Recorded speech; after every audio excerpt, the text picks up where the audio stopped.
they're going to do something. They may resort to some rather extreme measures and just bring in like all the forces they have. They, from what I hear, from what I understand, they've brought in like half of the forces they have. So I don't know how much more they can do. This is going to go nuclear, Dad. It's almost certain. I almost feel like this. There's no way out of it, right? I mean, we're going to get hit hard. We can't do this conventionally. Our bases will get hit and get destroyed. We will get, and then if we do use a nuke, then it's game over for us. Who knows what will be the fallout from that? But it's going to be awful. Yeah, right. Or Israel. Yeah. Again, Jim Jatras, the former U.S. diplomat, agrees with you. He thinks there's a very, very.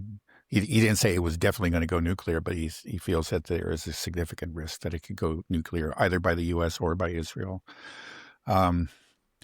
Yeah, I don't know that that's going to happen. I don't think so, but maybe I'm just engaging in wishful thinking. It's just but it's there is a chance. Let's be honest. We've been surprised in the past. There's a chance that the U.S. does have some card up its sleeve, and there's a chance that maybe the Iranians the military is.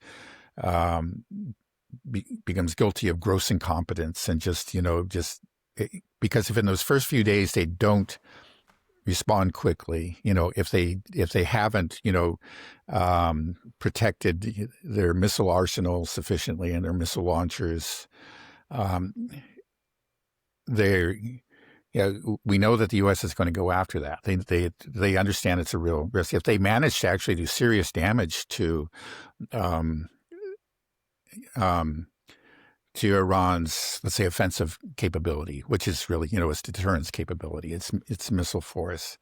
And they managed to do that quickly in the first 2 days because of, again, some sort of, who knows, there's some plan that surprises all of us and surprises the Iranians, and Iranians, don't respond in time. Maybe, just maybe, the U.S. can come out on top without suffering serious damage, but it's very risky. I think probably like General Kane has said, he's aware of a plan like that, but he says there's just no guarantee that this will succeed. So we'll see what happens. There's a chance again that the U.S. will come out on top, but it will, but that will almost be as bad as us losing, because if somehow, by some miracle, Trump succeeds and it'll just contribute to a sense of invulnerability, and there will be the next war. Again, it's sort of like the drunk guy going through the minefield. He might get lucky, once, twice, but eventually he's going to blow his leg off. And that's what we're looking at. Looks like a good chance that he'll blow his leg off in this particular venture. Yeah. I think we're grasping at straws for a chance of a U.S. victory. I just, Iran has these underground missile silos. They are prepared. They won't be able to have that sneak attack. A lot of these internal assets within Iran have been rolled up through the protests and then the last sneak attack as well in June. So, maybe there's something, but it's hard to see. So this seems like this is going to happen, and Jim Jatras thinks it as well. I really think that this could go nuclear very quickly, and I think most people that have just been kind of watching this on their TV and just passively, they just kind of think of this as, oh, that's another war. We're always doing some type of war in the Middle East, right? It's just another one of those, right? We've been doing it for the past 25, 30 years, that's just what we do. But I don't think they realize how different this one is. And so it just... Right. And again, it's not just us dissidents that are thinking that, but people in the establishment are saying that too. Do you think that maybe one of the reasons the Israelis and the Zionists are so gung-ho for this war right now is because they know that they are losing the popular support within the U.S. They're losing that eighth front, the information war, and they're just thinking like everything is slipping away from them. I think the writing is on the wall for them. A lot of them, they're Hasbara soldiers that are out there trying to regain the hearts and minds of the Western world. It's just backfiring continuously, and it just seems like it's picking up steam. More and more stuff is incriminating Israel, whether it be Epstein or like Charlie Kirk. It's so many different things you can go down, but they're thinking like, okay, we just have to start this war now because it's all falling apart for us. It's falling apart, so we got to do this, and then hopefully the focus changes, and then people will rally around the common enemy, and we just have to kick this war off, and we got to kick it off now because it is emergency mode here for Israel on so many different fronts. I just feel like they have just lost the world, and what can they do? Well, that's not possible. I mean, that's not impossible is what I meant to say. That's not impossible. There is a growing anxiety among the Israelis. I don't think that they fully realize how much trouble they are in. I think they still have this supreme confidence that they can manage things and that they can win that Eighth Front war. By the way, what Ellison just, I think, made an offer for Warner Brothers, and it looks like he's going to purchase it. So he's going to be owning half of U.S. media and entertainment. That's the Eighth Front right there for you. He's the number one donor to the IDF. But I think it's probably has more to do with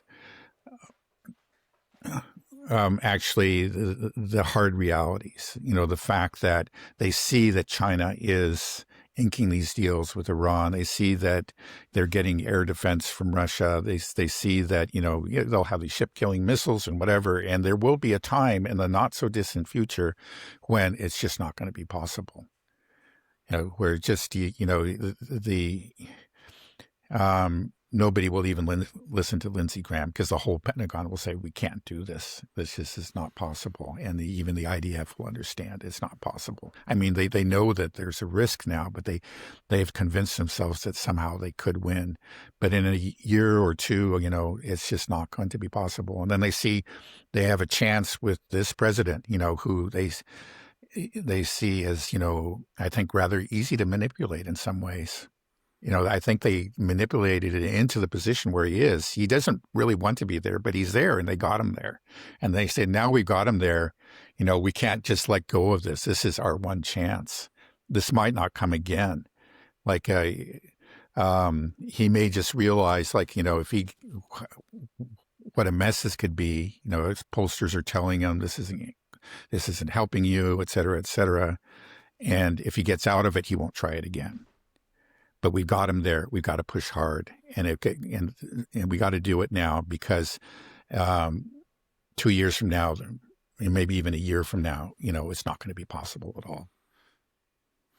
It's such a crazy state of affairs. There's just no parallel in history for the situation that we're in. It's just so unique and horrifying, and it's so unbelievable, so fantastical that this is happening. I just have to pinch myself and just think, I can't believe this is going to happen, and it's going to be devastating. And it just, like, when we look at the history books later on, be like, what the hell? How did this happen? How did we allow this to happen? Right. No, it is extraordinary. Again, John Mearsheimer, who is, probably the foremost proponent of the realist school of international politics, completely admits, he says, my realist theory just doesn't work here. This doesn't make sense. But it's the fact, that, again, Israel is pushing us into these policies and these actions, these wars that are very much to our own detriment. In general, it's just all about pursuing your own interest. In this case, we're pursuing the interest of a foreign nation, at least its own perceived interest. Yeah, and it's this Zionism, just how interwoven it has become in the U.S. fabric and identity, and it's unraveling now, which is interesting to see. And I wonder what the future is going to be like, because we live here in Tennessee. I feel like the Southern Baptists are one of the strongest Christian Zionist denominations, probably. But I don't know what the state of the Baptist church is now, because I imagine, like, for preachers, like Southern Baptist preachers, or just any preacher in the United States or anywhere that has been supporting Israel, what is going to be their fate if they supported the genocide, all this? Like, I just think that will destroy, especially if your denomination in general was supportive of this, as if you're a Southern Baptist, and the majority of Southern Baptist churches say we stand for Israel, with Israel, and they've been supporting them through this time. I'm sure some have been feeling uncomfortable. Maybe some try to avoid What do you think that their fate will be if they sort of gave Israel a blank check for all of its crimes? Yeah, I don't really know what's going on in the Baptist churches now, but I imagine that um, that their younger, members are being affected by this. The older ones watch Fox News, and very, very few of them escape the mindset that they've had for the last few decades. But the younger ones are escaping it. And, again, I don't know. I haven't seen anything particularly on members of the Baptist Church, but I think there's no question.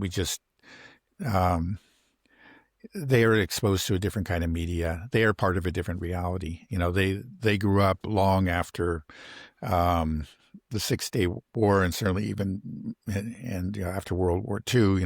These are distant realities, and the reality that they're most aware of is what's happened in Gaza, what's happened in the Middle East over the last several years. Again, I think I saw a poll just this morning that showed that, the more Americans are sympathetic with the Palestinians than they are with Israel.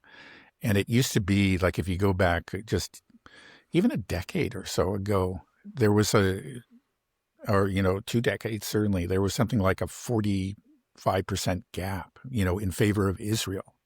And now the gap is in favor of Palestine. That's huge. The trend, say the trend away from Israel, support for Zionism, began actually around 2019, which is interesting. It was before October 7th, but it clearly accelerated after October 7th. And now it's, we're just in a completely different territory. So again, if you're talking about the Baptists or any other group, I think all these groups, all these churches have to deal with are going to face a new reality. Again, they have their older members who probably will never abandon their faith in Israel. Even if Israel drops a nuclear bomb, they'll somehow find some way of justifying it, I'm afraid to say. But not so with the younger ones. So it could create a real crisis and lead to a real transformation of those churches. And I just want to say, like, when we say people moving away from Israel, it's not that like these people are just like, I just don't really care about Israel. It's not really my thing. They don't have an opinion. These people that are moving away are actively against Israel. They have become anti-Zionist. So it's a different thing. Like this is something that Israel's never had before, where there is a huge, overwhelming majority of the youth that recognize Israel as a source of many of their problems and the issues that we have today, and just the morality of it with Gaza. Like this is front and center. So you have a very active group that is very, very angry right now, and so this is different. I mean, like you see me, I get angry sometimes in our conversations when we would talk about this. And I can see it on Twitter, on X, I can see on Instagram, all the social media accounts. Like people are aware of what's happened. They have noticed, we've talked about this great noticing. People continue to notice. People have been noticing.